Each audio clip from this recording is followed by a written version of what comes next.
Hello, everyone. Welcome to Reunion Gold's Live Investment Summit today, hosted by Six. Good morning or good afternoon, depending on where you're signing in the world. I'm Romeo, and I'm joined today by the company's COO, Keith Boyle, and the company's Vice President of Exploration, Justin Vandertoorn.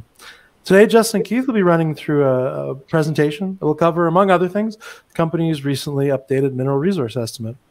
A bit of housekeeping. As always, the summit is being recorded and will be available to watch afterwards on both Six.com and YouTube. And you can submit your questions at any time during the event on the Q&A panel, little chat box on the right-hand bottom side of your screen. We'll get to the questions towards the end, but you can submit them at any time during the presentation. Without further ado, I'm going to go ahead and hand it over to Justin to get things kicked off. Thanks, Romeo. Appreciate it. As Romeo mentioned, we're very excited to be here and talk a little bit about our updated mineral resource. And for those who are a little bit less familiar with the project, give you a bit of an overview of Oko West and where we sit, and a little bit about Guyana and what our development plans are going forward. So I'll kick off with the first part of the presentation, then I'll be handing over to Keith, who'll talk through more of the development side and what our plans are going forward. So our obligatory forward-looking cautionary statement. We are going to make some, obviously, some comments about the plans here, so I'm sure the slide that everybody reads in detail. Moving on to the project, we're located in Guyana, part of the Guyana Shield. I'll run through a bit of the overview because I know there's a few people maybe part of the crowd who are not familiar with the story. We see this as obviously a very high quality gold development project located about an hour outside of Georgetown. We've got plenty of opportunity to still keep growing the resource, and our latest update to our mineral resource estimate is a clear demonstration of that, what we've managed to achieve over the last about 8-9 months. Guyana, we find, is a very mining-friendly jurisdiction, a long history of mining activity, and a lot of support from the government. Guyana itself is obviously going through a lot of development at the moment with the very rapidly growing oil industry offshore. We ourselves, very strong management team, significant partners who know how to explore and develop in this part of the world. And obviously we sit on a good amount of capital, and we're able to carry out both our exploration and development plans that we have online for this year.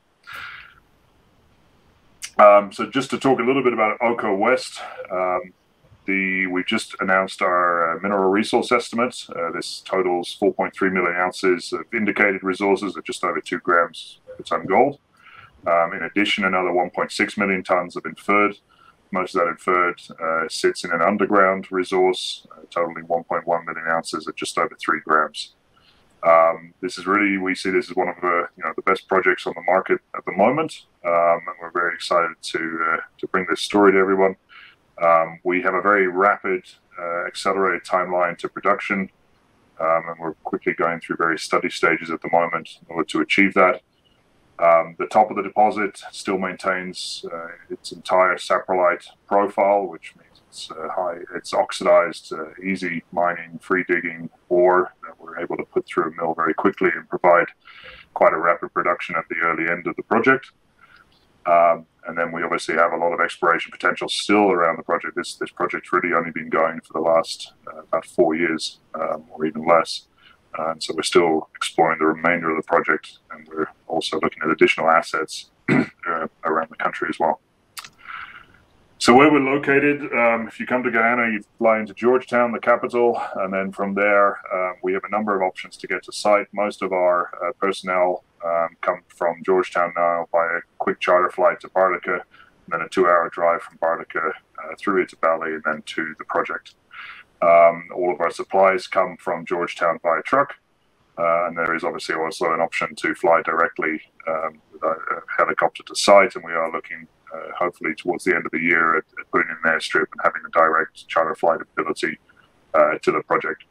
The key point about this, obviously for everyone who knows about operating in this part of the world and in the Amazon rainforest, is access is key. If you can get into the project, you can do the work, and it keeps your costs down. The fact that we have an 8-hour trip to bring supplies from Georgetown that are required to site is a huge advantage. The project is a prospecting license. This is the kind of first level of tenure that a foreign company holds, and covers about 44 square kilometers, which is being actively developed and explored by the company. In terms of the geology, we're located obviously in the Guyana Shield, a very prolific area for large gold deposits. The resource itself sits at a contact zone, a shear zone between a large granitoid batholith to the east, and it's mostly hosted within sediments and volcaniclastics that are sitting along that shear zone, and there's a package of those sediments that extends out through the western part of the project as well. So the map here on the right, you can see the contact zone. The pink here is the granitoid to the east. You can see the outline of the mineral resource estimate pit constraint. Our camp is located right at the north of the project, and we're actually just south of our neighbors to the north, which I'm sure those of you familiar with Guyana will have looked into as well, G2 Goldfields, and their exploration activities on the Ghani zone and their resource up at Oko Main.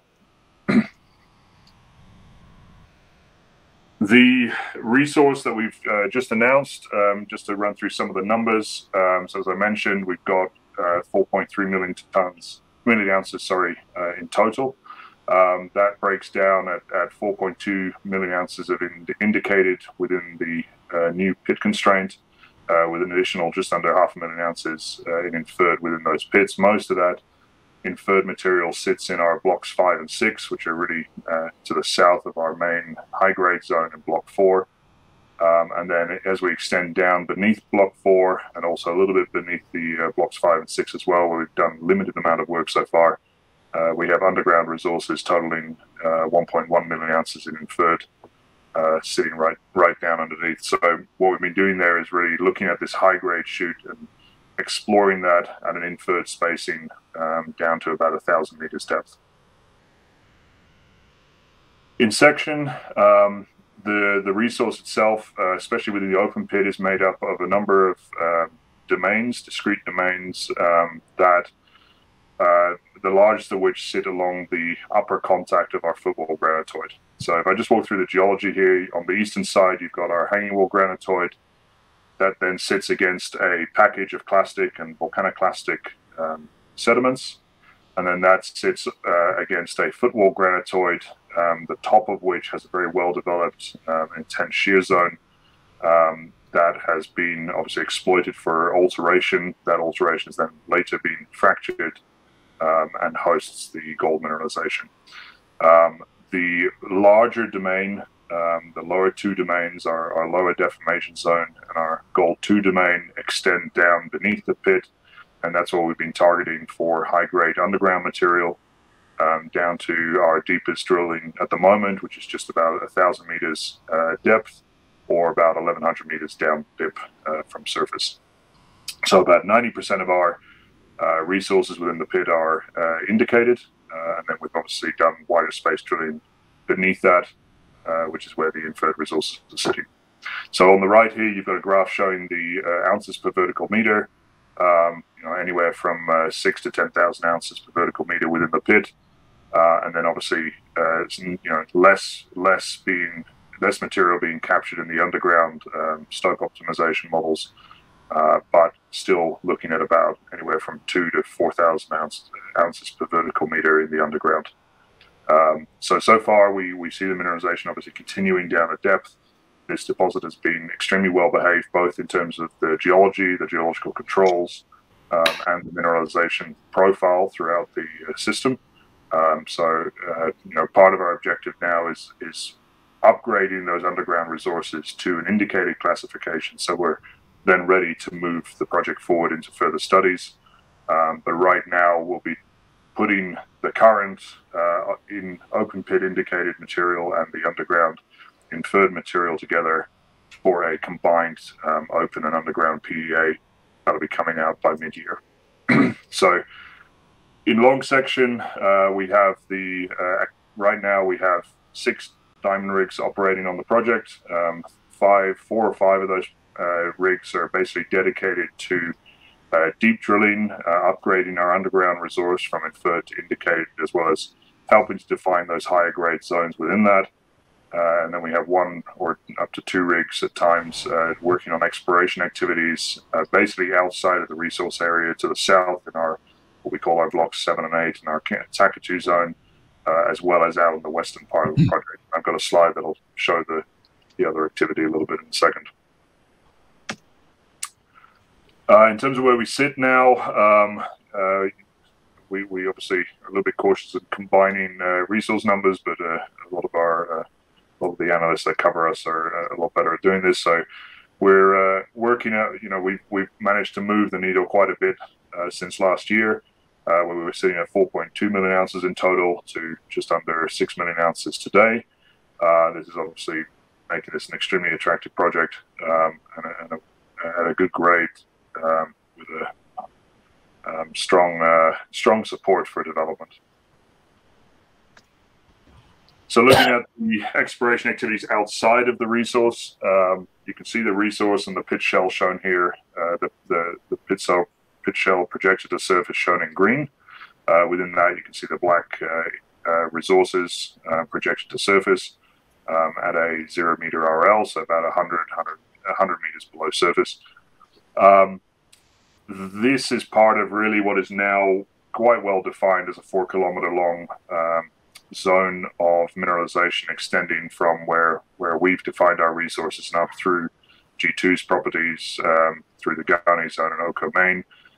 The contact zone with that granitoid and the associated shearing that's being developed along it continued for another 4 kilometers to the south as well, and that's part of our exploration activities right now. We completed quite a lot of, I would say, early stage activities last year. Over the last 3 to 4 years, the focus on this project has really been on the resources themselves, and the rest of the project didn't really get a lot of attention as a result due to the good grades we were getting out of those initial drill holes. So since then, we've been developing quite a extensive geochemical survey across the project. We've also been following up now with ground IP, ground magnetics, and combining that to develop additional targets throughout the PL. So some of those you can see here are a circle on the map. We've got a couple of targets even within the granite to the east. We've got our block 7 and 8, our southern Takatu zone, which is actually in areas we haven't drilled so far. We have drilled some initial holes along that contact zone, more for geology early on, and we're now going back to follow that up, obviously first with the geophysics and then following it up with the diamond drilling after that. Over in the west, we've got a number of targets sitting our North Drive target, which is probably our furthest west target right now, and some new targets developing just to the east of that. These are really looking for the source material of the extensive alluvial workings that are sitting on the western part of the project. So a lot of the exploration vectoring that you do in Guyana and the Guyana Shield is really looking at where a lot of the historic alluvial workings have been active and trying to chase up the source rocks for that mining activity. So we have very extensive alluvial workings sitting in the west of the project and really no source as yet where those have been derived from. So that's the exploration target further there. So there's still a lot of exploration upside on the project, outside of obviously the expansion work that we're doing on the MRE itself. And with that, I'll hand over to Keith, who will talk a little bit about our development and study work. Okay, thanks, Justin. So we went through a preliminary metallurgical study last summer. Got some very good results, typical of the Guyana Shield. Our fresh rock, the gold was recovered at the 94.4, transition 96.5, and saprolite 97.5. You'll see in the footnotes of the press release that we've used slightly more conservative number to reflect what's in the plant. Fresh at 92.5, transition at 95, and sap at 96. So We're now embarking on our second phase of metallurgical test work that will help us with our design phase, feasibility phase. But we're getting very good metallurgical response. Yep.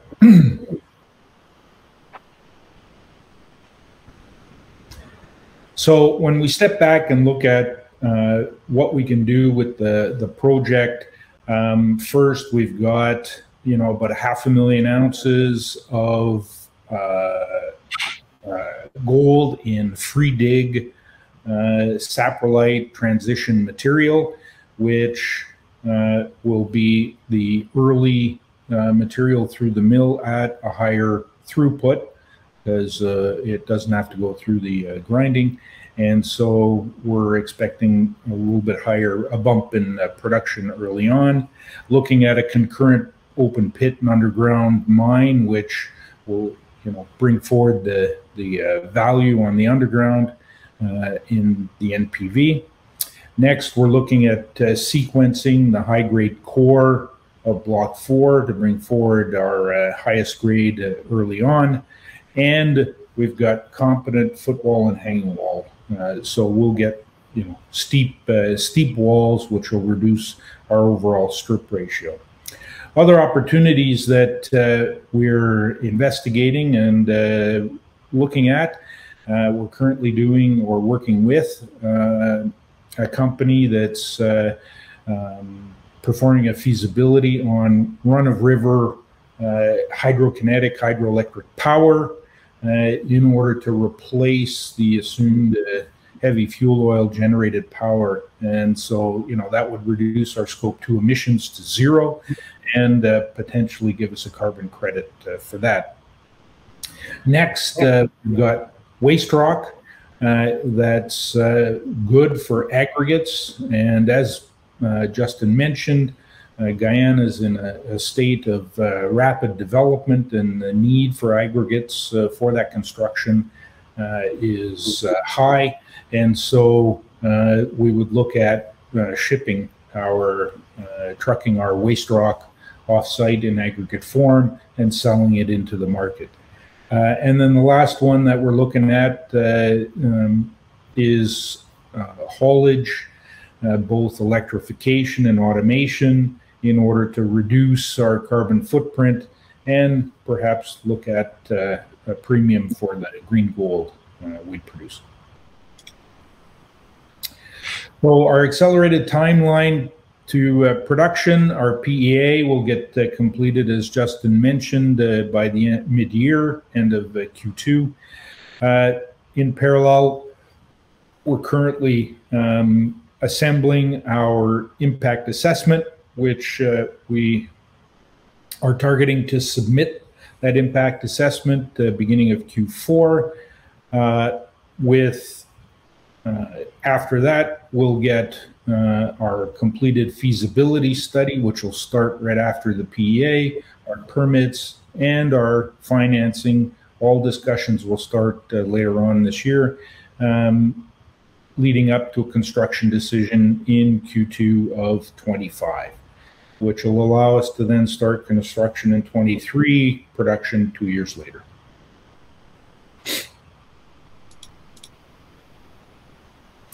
Now, how does that compare to, the average in the industry? Well, the average time to production in the industry is 15.7 years, but we're looking at doing it in 6 from discovery to production.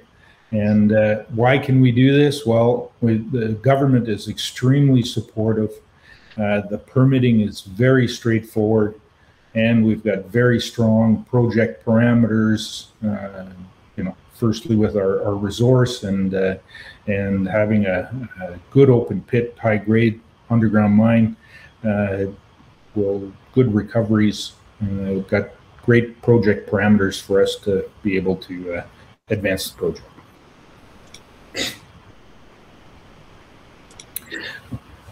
So as we mentioned, Guyana is a mining-friendly jurisdiction, straightforward permitting process.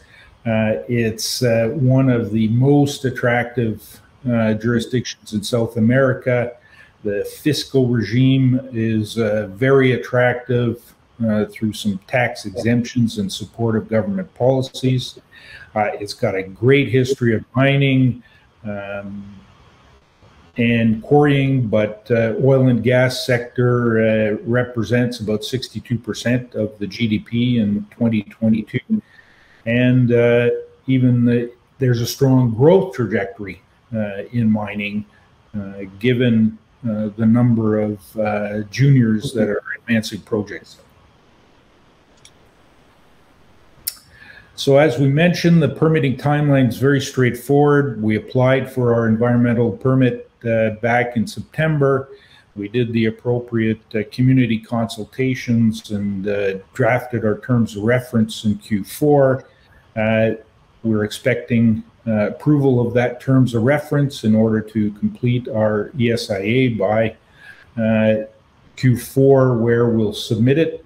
And then in Q2 of 25, we get approval of our mining license, and we're ready to go. So it's a mining jurisdiction. Guyana is very high. You know, you look at in South America, the best mineral potential index, it's second to Brazil. Policy perception index, second to Ecuador. So again, it's emerged as one of the most attractive jurisdictions in Latin America. It's one of the fastest growing economies. When you look at the GDP per capita, it's on a 16% growth, and that's expected from 24 to 2030. And when you look at a GDP per sector, mining, quarrying, and oil and gas represent over 60% of the GDP of the country. So again, is something that Guyana is really supporting in terms of growth.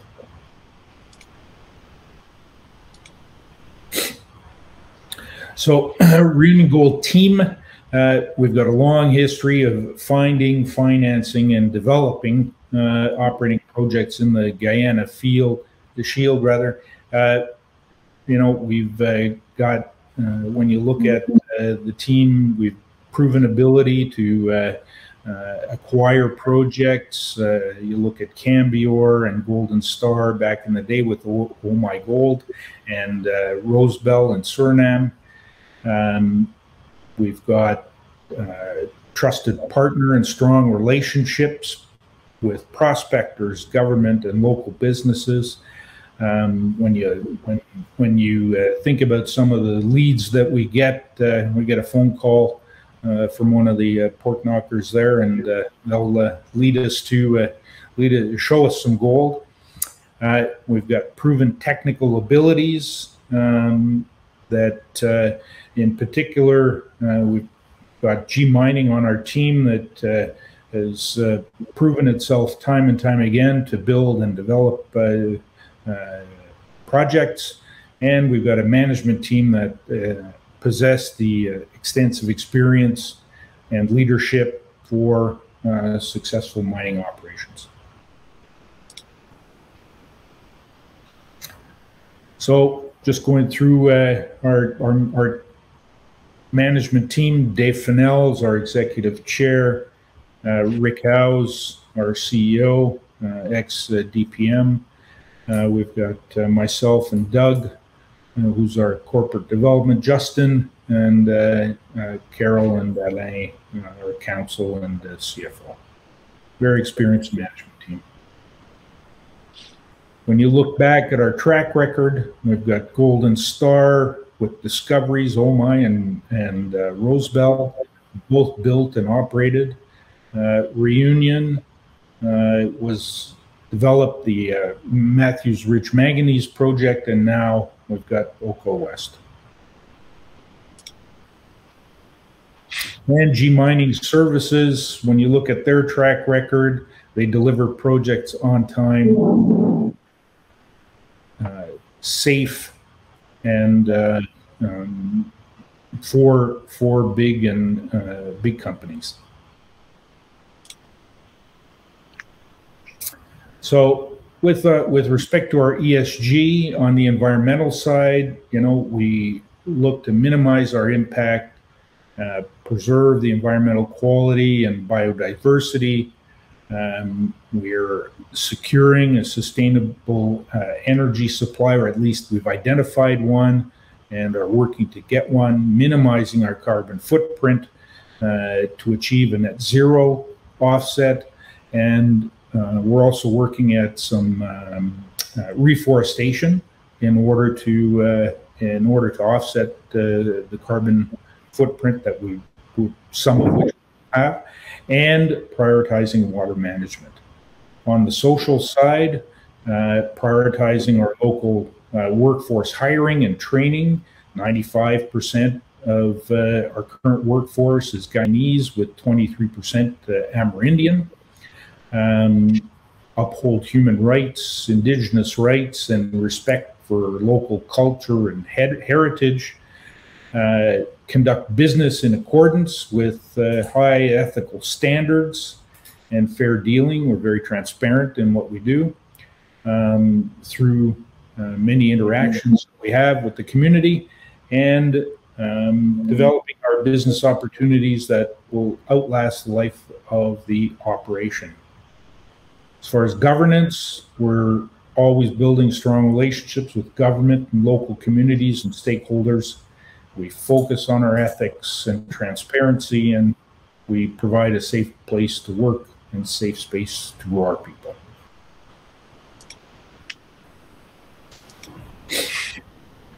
So we're well positioned for share price growth. We've got good, strong, supportive shareholder base. Dundee Resources, Condire, La Mancha, Jupiter, and we were awarded the Mines and Money Award for Discovery of the Year back in 22, and so and we're well covered by the analysts. We have great re-rate potential. We're below the median of when we look at comparables. Some of the catalysts, we're going to release our PEA. We'll have further exploration news on the resource expansion and outside of the resource area. Potential acquisitions of new projects within Guyana and Suriname. And we're de-risking the project as we advance it through permitting and feasibility study. So in summary, it's Guyana's next great gold mine. We've got near-term catalysts, including the PEA.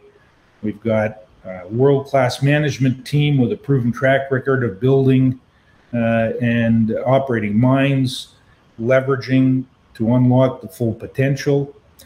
We've got significant exploration potential on the property, and we're looking outside.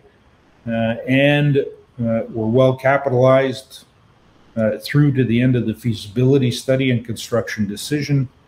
And we've got a strong supportive shareholder base. So all that, we're undervalued and a great attractive entry point. Thanks. Justin, Keith, thanks so much. I know there's some questions that have already come in. Just a reminder, especially to the cohort, looks like they came in after the hour. There's a chat box on the bottom right of the screen. You can enter your questions anytime.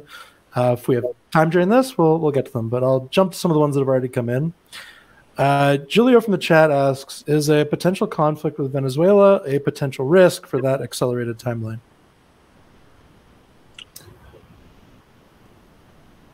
We both took a breath, Justin. I'll go first. So I think the answer is no to that. To be quite honest, we've had questions before about the whole the Venezuela political situation, and there's no denying that there is there are overtures being made by Venezuela. That said, I would say that everybody in the region around Guyana, whether that's you're talking to officials from Guyana, obviously, but also Brazil and other countries around, the likelihood of a conflict is extremely low. We don't see this as a big risk, and it really doesn't have an impact on what we're doing. The photo you see on the screen, by the way, is our camp, which is actually in the Essequibo region, which is part of the region that Venezuela is talking about. But the answer I've given to people before when asking about Venezuela is we have not changed anything that we're doing at site. We actually currently have the Canadian ambassador or high commissioner visiting the project today. We are all operating in country. We have everyone from myself, Keith, our executive chairman, David, in country all the time. So we don't see that as playing an impact at all. Cheers, thanks. Tony from the chat asks if Reunion Gold needs to raise any more money this year, or if you're, quote, clean through to 2025. Yeah, so I think the best way to put it is we're looking at that decision point for construction. And so we can complete all the study work, including the feasibility study, in order to make a construction decision. And the next step would be project financing. That's great. Also, Tony from the chat, I think, is a follow-up question. He asks if Reunion is going to / is prepared to build the mine. And he asks, otherwise, at what stage is Reunion for sale to a major? I think the best way to say that is we have the ability to build the mine, and we're on track to build the mine. Great. SMCV asks from the chat, is gold going to be forgotten as Guyana increasingly becomes a petrostate? I don't think so. I'll say I think what's been interesting actually with the development of the oil industry in Guyana is oil's obviously bringing in a lot of revenue to the GDP. People are seeing the construction activities going on, especially in and around Georgetown. But the one downside of the oil industry is it doesn't provide a lot of jobs. It tends to be highly specialized. There's only so many people you can put on a rig out in the ocean. So it's helping develop the country. It's helping bring in revenue for infrastructure development. It's also helping, obviously, bring in a need for, let's say, more technical roles and skills that the universities are catering towards. But I would say as a employer of the general population, the gold industry has a much larger potential to satisfy that than the oil industry would. So in our discussions with the government, it's been interesting to see how they really want to see gold industry develop and to see mines such as what we hope to see at Oko West develop because of that employment capabilities. Great. Jake asks from the chat, this is for either of you, he wonders why you guys believe the share price has remained relatively stagnant. And he wonders if the shares outstanding could perhaps play a role, but really just looking for your insight. Good question. I mean, I think it's partially market driven. Yeah, the number of shares outstanding, there's some larger institutions that won't look at you because of the share price itself. So, there may be some of that, but at the end of the day, we've got a very good asset that we should be trading higher, and we're trying to get the story out that hey, it is as good as we're saying. Cheers, thanks. G. Goberson asks, this is a technical question. He notes that saprolite feed was very important at OMI when it first started production. So he wonders what the potential is of expanding this, in his words, easy milling feed. So I mean, that's obviously one of our main objectives on the exploration side. So the benefit of having a project that is economically sound and we can put through the various study stages and permitting stages is that it lets us now go look for potentially smaller targets that we could then feed into that early stage production. So there is plenty of potential. I mean, that's exactly what we're looking for, both to the south of the current resource, especially over in the west of the project as well. Great, thanks.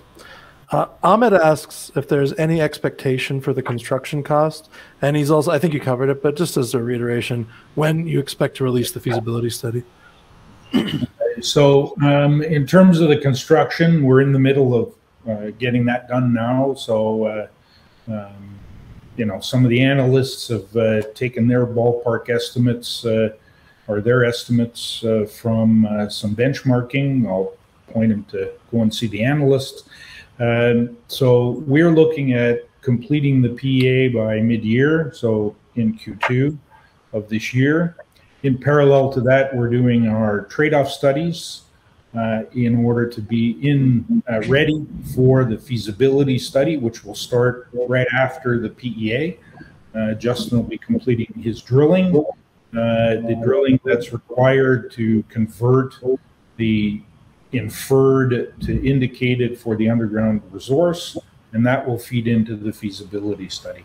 And so the feasibility will start Q3 of this year, and as we showed above there, will be completed, you know, end of Q1, beginning of Q2 of next year. Great.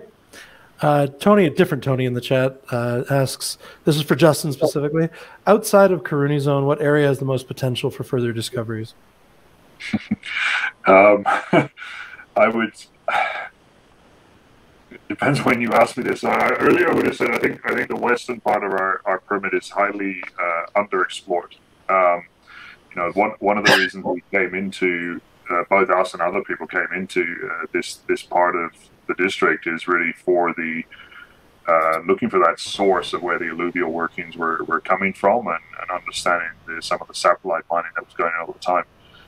So the entire eastern flank of our project has these alluvial workings that are very well developed over the granite to the east, and they lead up to these foothills. The volcanics and sediments tend to form topographic highs, so they're quite an easy source to go look for. That said, at the moment, we've had some very interesting results, geochem results, which you can see on that map previously in the south. So basically a long strike from the current resource. And obviously, if you look at the development of, you know, where mineralization is being found along that contact zone, it's obviously both to the north and south of our Block 4. So I would say right now we've got some very interesting targets in the south. We've got a little bit more time on our hands, I would say, than we had last year when we were very rapidly advancing the resource, trying to make sure that everything was on track for the resource and the PEA that's coming up. So right now we're working up those other targets, and we're getting all the kind of fundamental work done, be that the geophysics, the geochem, and then really developing the drill targets out of that and making sure we're spending the money wisely at the end of the drill bit. Great, thank you. Pierce Promotions in the chat is asking, how economic is the 600-meter open pit? Just wants you to clarify for investors who think that only the first 300 meters is economic. So as a resource, you put in, I'll call them parameters that will identify an inventory of gold that's a little bit more generous than you would end up engineering as part of your mine. We're probably looking at a pit that's about, you know, call it 450 to 500 meters deep. And so when we, you know, apply all the costs and a lower gold price to be more conservative when we announce our PEA, that's probably what you'll see as well. What we will be looking at is the transition between underground and open pit, having that high-grade core at the bottom of the pit and only seeing it in year 10, 11, or 12, as opposed to mining it out in the first year from underground. You know, we're looking at much higher NPV if we're going to mine it from underground. And so that will push the bottom of the pit up a bit higher as well. So we're going to be looking at that transition and maximizing our NPV of the combined operation. Great, thanks. R.L. Sands from the chat asks what royalty is going to be paid to the government. Well, the royalty right now is 8%, as we know, and we are negotiating a minerals agreement that will, specify all the details of what our relationship is to the government and our regime under which we'll confirm what we'll be doing. Great, thanks. One question in the chat that's already been covered, but we'll make sure that we send you the recording and also get the reunion team in touch with you. So one more just came in. G. Gopperson asks, has there been any studies on competence of rock with respect to UG mining? So the short answer is no. However, we do know the type of rock. The waste rock is granitoid, and so it's very competent. We do have measurements of RQD that give us the general competency of the rock. So the next phase of our study, and so we generally know what kind of openings that should be capable of designing, and but our next phase of study, which we're just starting now, is to do that rock mechanic work and identify the strengths of specific strengths for underground design. Great. Greg asks, is the lower grade of the underground resource feasible to mine? Lower grade. The underground resource was his question. Yeah. So, I mean, at the end of the day, we'll be analyzing, or the mine design will get completed, and then from there we'll identify what the total cost of operations will be, and that'll define our cutoff grade in order to generate a profit. So once you've identified the cutoff grade, you sometimes look at incremental, which is a slightly lower grade than your overall cutoff, but it usually doesn't make up a significant portion of the mill feed. Got it. Thanks. We got, looks like one last question here from SMCV asking, what is average head grade of the underground operation? Well, the average grade of the resource, I just had a brain. 3.12. 3.12, yeah. Just all of a sudden it was like blank. At 3.12, and so we've got to do the work now to see what we'll be mining and generate and dilute. Well, first we've got to do dilution, mining, recovery, apply those factors to the stoping blocks that we design, and we'll get something.